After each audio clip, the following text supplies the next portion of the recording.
You're listening to The Dating Den with dating and relationship badass and best-selling author Marni Batista. Every week, you'll get the raw truth from top experts and real people on the important dating, sex, and relationship issues you want to know about. So if you're ready for true talk that's authentic and unfiltered, and you're not afraid to be called out on your stuff, then you're ready for what's next. The Dating Den, episode 46 with Luke Iorio. Stop focusing on what's broken in you.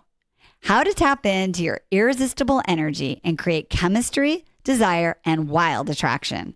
Ladies, welcome to the Dating Den. I am here in a remote, secret location of the Dating Den. I'm at my parents' house. I listened to a podcast and they say they record it in their dad's basement. And so I'm not in my dad's basement, but I'm in the little room where I sleep when I come to visit him.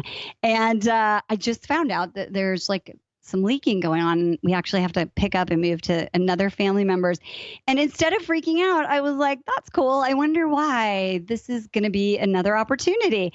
And it's so perfect because today my interview is with a man who literally taught me how to be happy.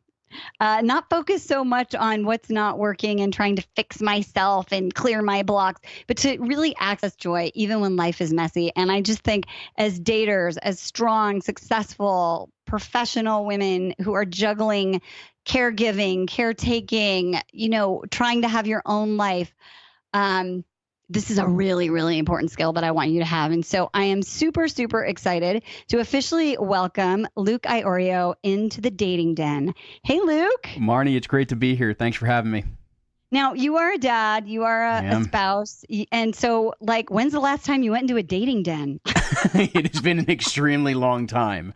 Even the idea of a dating den. Now, you might even be able to get my fears to come back out because it's been so long. Exactly. Well, I appreciate that you're brave to enter here. Luke is not only a dad and a spouse, but he is an entrepreneur. He is a conscious growth strategist. He's a coach. He's been my coach, I think, for maybe 9 years, probably at this point. Yep. He's a blogger. He's a podcaster himself. He is, I love this, a wide-angled observer and enthusiastic participant in the game of life who seeks to ask and answer what's truly possible. So when Luke isn't fighting the status quo, challenging victim thinking, like he's a hero in that, or shining awareness on the limitations we all self-impose, he is also the president of the Institute for Professional Excellence in Coaching, which is IPEC, and the place where I got my coaching certification. And IPEC is one of the largest and most respected, and I think I'm just going to say most awesome, in my opinion, accredited coach training organizations in the entire world. So, again, welcome. I'm super happy that you're here. Well, it doesn't get to be much of a more friendly introduction than that.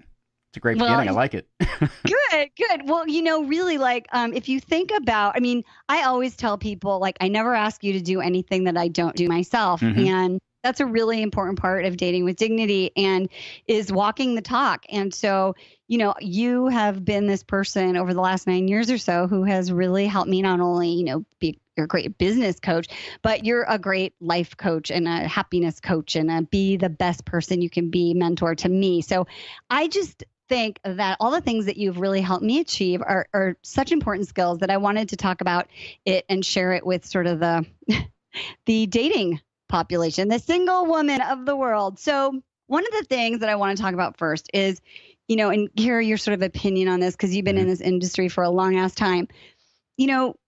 We get so super hyper vigilant and super focused on what's wrong. Mm-hmm. People are listening to this podcast because they're like, I got to fix myself. I got to buy this book. I got to figure out how to do it. And while that's great that we're taking personal responsibility, what's going on with people who just get so focused on, what's wrong with me? I got to fix it. How does this keep people stuck? And are you seeing, is there an increase of that? Into the detriment? Yeah, so a handful of things. One is I'm not so sure that there's necessarily an increase in this. I think the increase that we're experiencing is an increase in awareness. And so I think the question that burns in the background for so many of us is something to the effect of whether it's, is this all there is? I thought there'd be more than this. We get these types of stirring questions, these nagging questions that pop up in our background and the background of our minds. And really where so much of this stems from is that there's something in some way where we have convinced ourselves that we're not whole, that we're somehow missing, we're somehow less than who we truly are and what we truly are.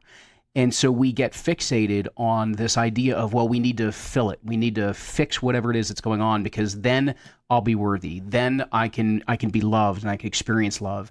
Then I'll be good enough. And that's, at the end of the day, what's really going on, is that we feel in some way that we are either under threat or whatever's going on, but we don't feel like we are good enough. And you can fill in that sentence however you want. Good enough, smart enough, old enough, young enough, thin enough, whatever. You just fill that in. We don't feel like we're enough. Part of this, stems all the way back to just kind of, psychologically who we are, how we've matured, how we come to be as human beings. We've got things like the flight or flight and freeze response that's in our head of the way we pursue everything that's out there. And unfortunately, it's just going to become way too ingrained in the way that we operate inside of stress, inside of this world.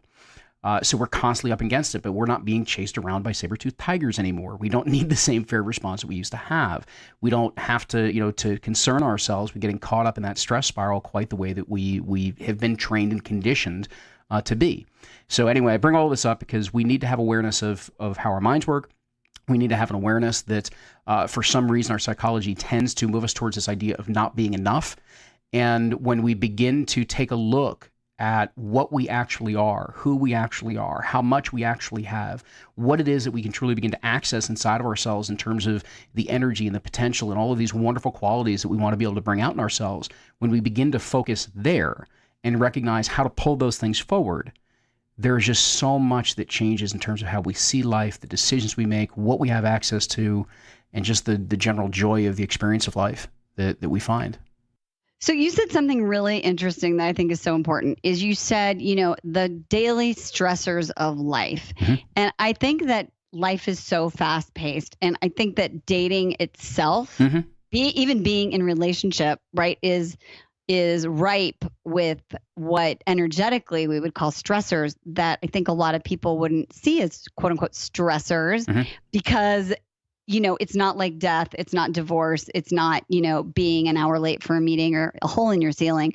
So can you kind of shed some light on what are the kind of stressors that cause us to be in that fear, in that lack place that we might not even realize are impacting our view of the world? So a couple of things. First thing that comes into mind when you're talking about the stressors that naturally come up through the dating process is the fact that, unfortunately, when we're getting to know somebody and we're in that dating and relationship process, the very beginning of it it's riddled with judgment. Now, we may think we are bringing some of that judgment. Maybe we're judging others of how good they are, a fit for us or whatever. But really, what we are just worried about is, how are we going to get judged? Are we going to get rejected? Are we going to be enough? And so we're already in what most people would consider to be a very, very stressful type of experience. Now, combined with that, not just the stressors of the dating world, but everyday stressors. It's something as simple as getting caught in traffic, spilling your cup of coffee in the morning, somebody late to a meeting, anytime something doesn't go as planned, where expectations are just mismanaged. Anytime you get that email from somebody, let's say it is from the dating arena, somebody drops you a message through one of the dating sites that you happen to be on, and it's, wait, I could interpret it this way, or I could interpret it this way, or I could interpret it that way. What does this really mean?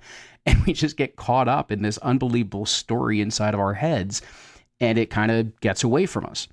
Now, I think the key in what you were is behind what's going on here, which is so nature to, the nature of the work that you do, big part of the nature of the work that I do, is that, I guess maybe let me give you this background. There was a very interesting study that got, a lot of the science got popularized by Professor McGonigal in a very, very famous TED Talk about everything I knew about stress is wrong, is effectively the theme of the talk. And what they found was that it's not situations being stressful that actually creates a negative or positive reaction, but it's your perception of that stress. And so any of the types of things, any of the judgments that can come up through dating, any of the type of daily stressors of something not working out as planned, that in and of itself is not what creates the stress. It's your perception of that and what you make that event, that experience, that moment mean. And so when you begin to make it mean that you're less than, to make it mean like this is going to be a problem or a challenge for me, that something is wrong in this situation, then you are going to go through what most of us would consider to be the stress response, and all of the fun judgments and emotions and everything else that'll kick up as a result of that.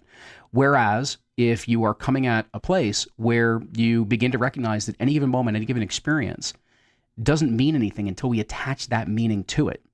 And it's just information, and it's information for us to get curious with, to understand, to ask, I wonder what else is possible. I wonder where this could lead us. I wonder what door this does open that I'm just not seeing right now. Is real simple examples. But when you start to have a mindset that associates that way and asks those types of questions with whatever event comes up inside of your life, you're going to lead yourself to a very, very different response.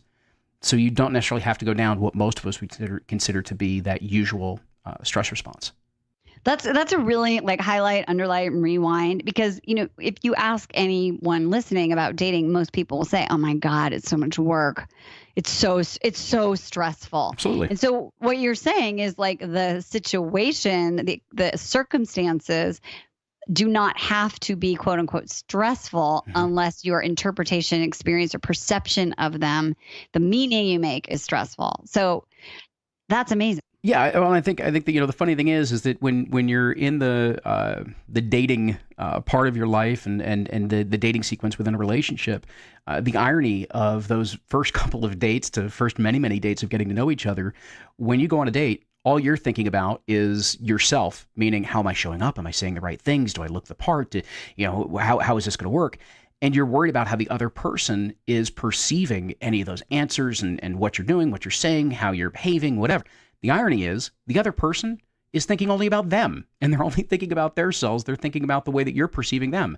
So you now have two people that are inside of a date, both of them just thinking about themselves, worried about what the other person is thinking, and there's very little actual direct communication that's going on right then. And I think when we start to just break some of these things down and just get more present to who we're with, we get present to what's really going on in every moment, when we get more present, when we listen to what's really going on and get out of our heads a bit to really truly connect with the person that's across from us, that's when you start to experience something very different in the form of connection. And that doesn't have to come 2, 3, 4, 5 months down the road when you finally get comfortable with each other. It's, learning how is it that you can bring those qualities out in yourself. How is it that you can put your inner monologue, your inner critic off to the side for, just a couple of hours. Don't worry, he or she will still be waiting for you when you're done with the date.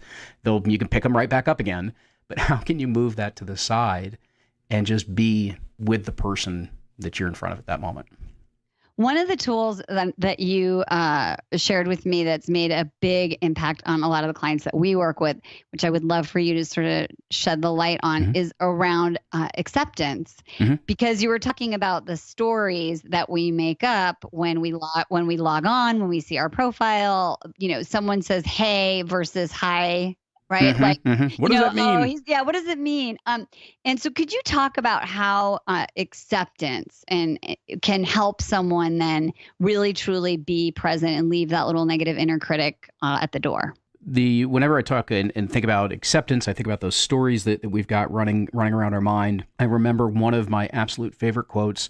It's attributed to Mark Twain. As best I can tell, he actually did say it. "I've known a great many troubles in my life, but the truth is, most of them never occurred." It is all about the stories that are going on for us in any given moment. We convince ourselves of what's going to happen, and that whole gambit starts, right? And so what we're really talking about when it comes to acceptance, this does not mean that you are agreeing and just permitting whatever the circumstances are that are going on right then. Acceptance just simply means to be able to accept what is, to acknowledge what is. And when you do that, what you're looking for is, what is the most objective way that I can, name what's really going on here at this particular moment. And so, use the example of receiving a message through one of the dating sites. The truth is, you got a message. There were some words that were included within that message, and that person is noting something or asking something of you, maybe to connect or what have you. That's the truth. Whether they're doing it for any other intentions, whether you're reading into anything, those are all interpretations. That's not what's really going on at that moment. So acceptance is really just truly to be able to recognize what are the What's the facts of what's going on right now? What is it that has occurred? What is it that is real in this moment? Even acknowledging your own emotions and accepting, okay, I got a little bit stressed over this one. I got a little frustrated over this one. I got a little hopeful over this one. It's okay to accept that you had those emotional reactions. It's okay to accept any interpretations that you have made, but recognize what's real and what's made up. And the more that we have the ability to just accept this is what has happened up until now and just to acknowledge it for what it is, the more that we don't get caught up in the story, the more that that story doesn't run away with us. And honestly, the more possibilities that are left on the table. Because as soon as you begin to label something, as soon as you begin to resist against it, fight against it, to not accept it, what you're doing is you're beginning to close off options, possibilities of what else that situation could be or could mean. And you limit a whole range of things. You never even explore them because you don't want to accept what's right in front of you. Whereas when you just simply accept the truth of what's in front of you, what has actually occurred, what you may actually feel, and acknowledge what may be real and what may be false, now all of a sudden you leave so many other options on the table, which then leaves many more options for how you choose to engage and interact with that particular situation, person, event, or otherwise. We had a client actually just today who she had a person that she was possibly interested in dating, and they had met at some networking functions, and they'd been communicating mostly about the networking function, but she was hosting a little get together, and she invited him, and he had said he would come. And so she set an intention for the gathering and focused on connecting with the people that were there. And the bottom line is she had this great experience of her get together, and the guy didn't show up. And it was because she was practicing this piece, right? She was saying, like, the facts are, I talked to this guy about work. I invited him to a thing. He didn't come. That's what happened. So instead of saying, oh, he didn't come because he doesn't like me, because he's not it, right? And so she was able to, like, let it go and not take that thing personally and focus on the great success of her get together and all the connections that she did make. So this tool right here, if you can really strip away story, it's super, super powerful.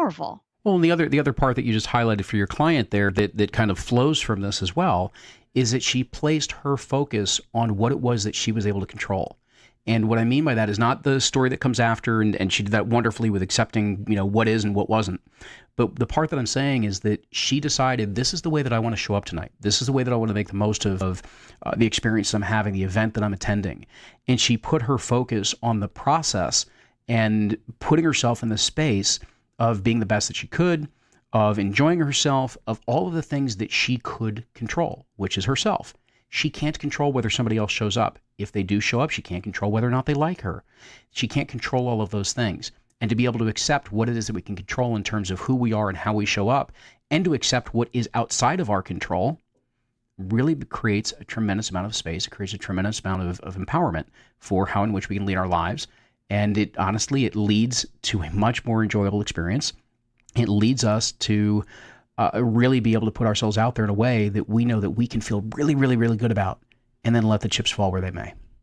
Exactly. And when you're talking about dating, right, you're basically inviting lack of control into your life, Right. right? And so many women who are listening may not even be dating right now, right? They have so much fear. They have so much fear around rejection or being disappointed or having to change or give things up, right? And so really, in order to date successfully, which is really about making connection, having this tool in the toolkit about, like, what is in my own control and focusing on that can be a complete game changer. Yeah, absolutely.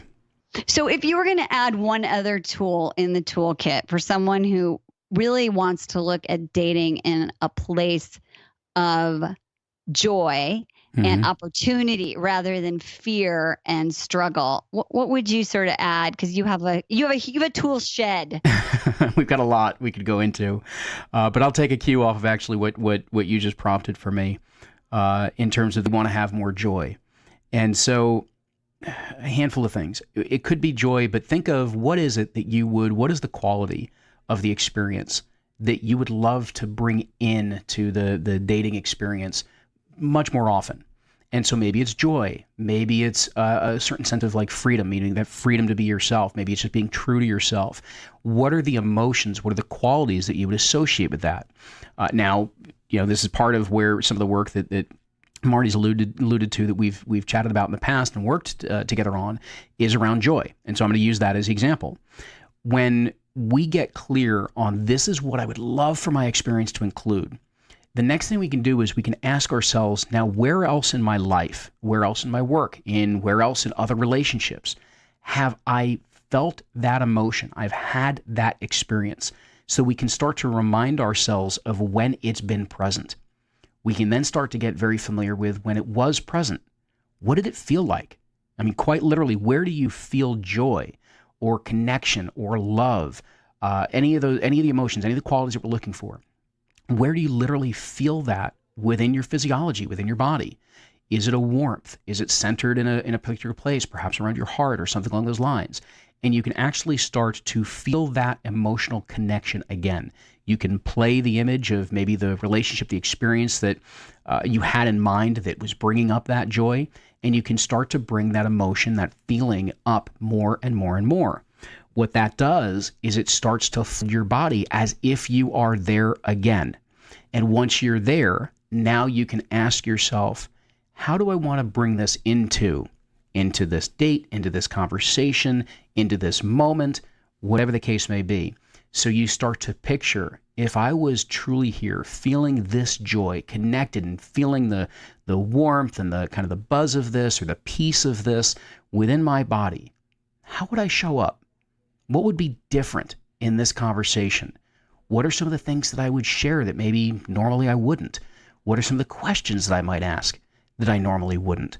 And you can start to actually put yourself in that space. And so for me, one of this tool is just this idea of how is it that we reconnect to the emotions and the qualities that we really want in the experiences that we're getting into, specifically here in terms of relationships, in terms of dating. Because if you've accessed it before, then you can find your way back there to re-access it. You can't want anything that you haven't previously experienced. The key is figuring out how to re-access it. All of us have a formula for triggering these different emotions, these different states of being for who we are.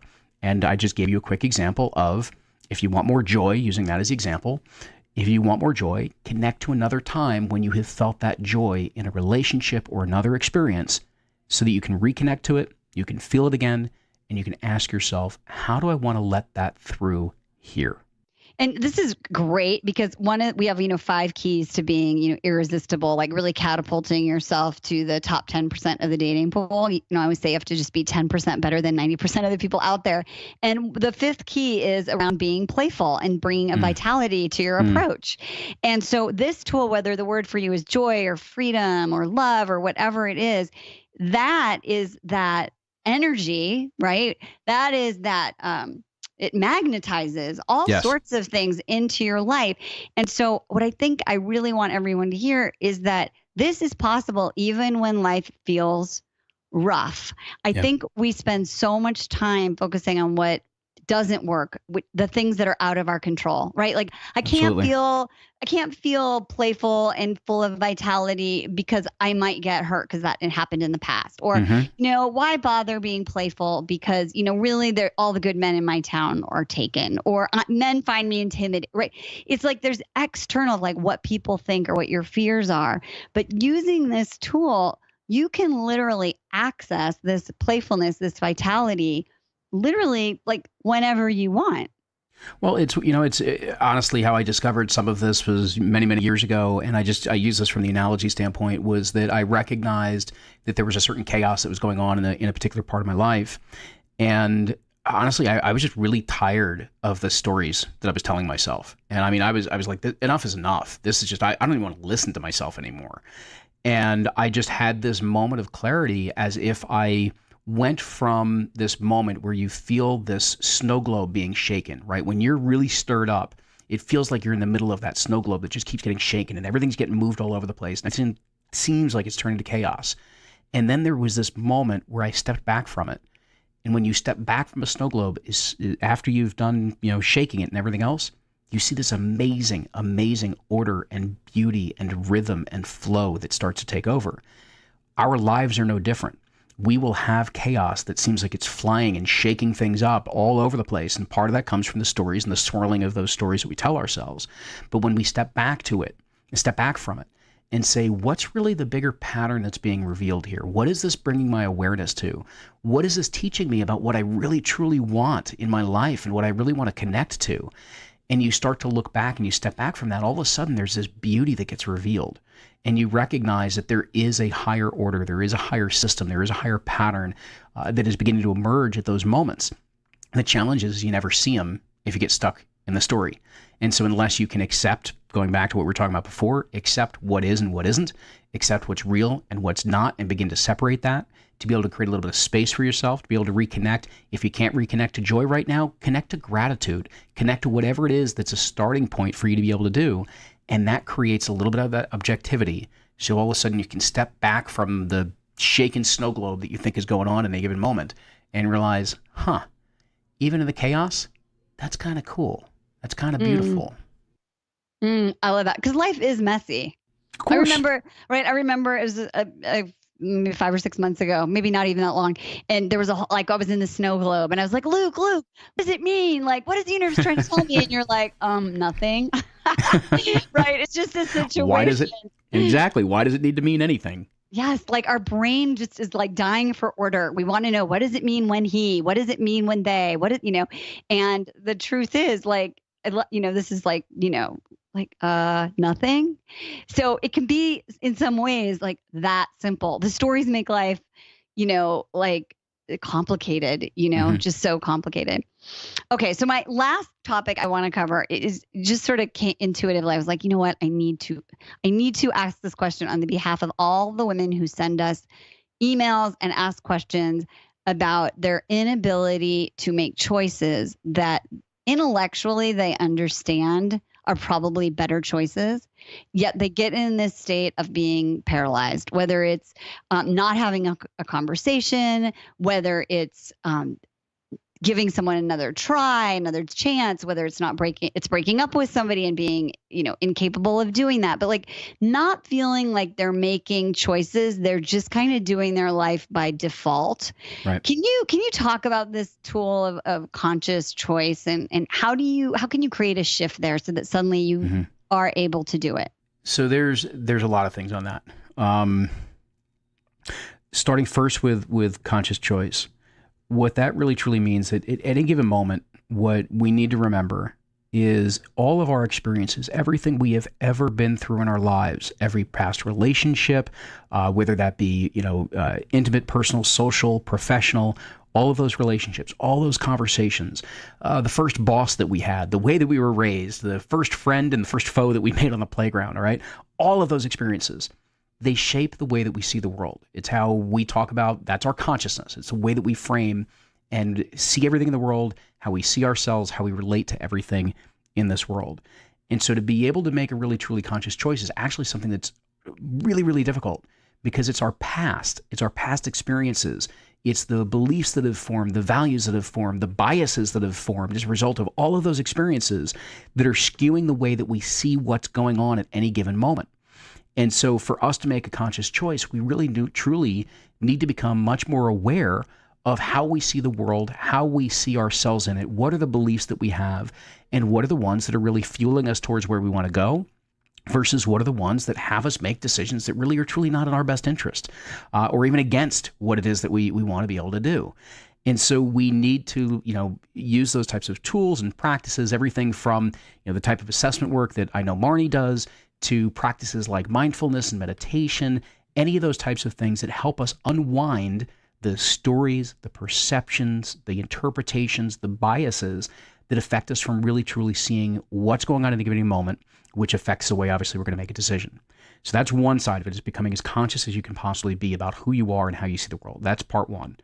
Part two of this, and I think this is also something that gets taken for granted a bit because it's something that's more long-term than short-term. And unfortunately, especially with today's society, we're more prone to making short-term type of decisions of what feels better in the moment, as opposed to looking at the long-term ramifications of things and truly thinking it all the way through.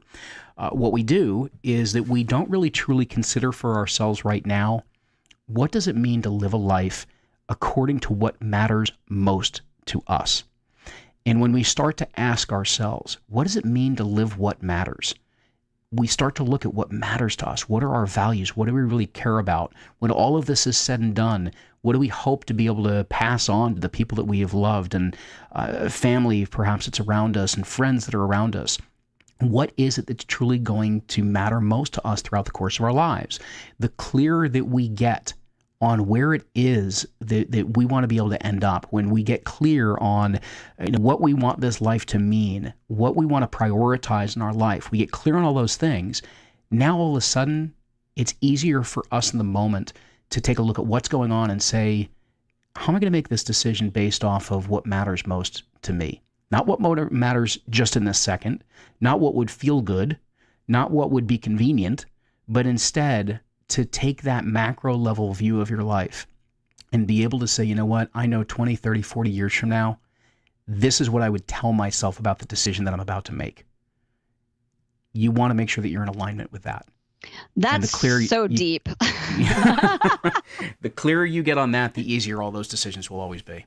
Yeah, it's so interesting. So, again, in kind of doing the work that we do and teaching this to other people, recently, my kids' travel plans completely changed over the summer. And about 3 or 4 months ago, I had made a plan. I applied to a writing retreat. You know that I love writing because writing is like how I started to learn how to access joy.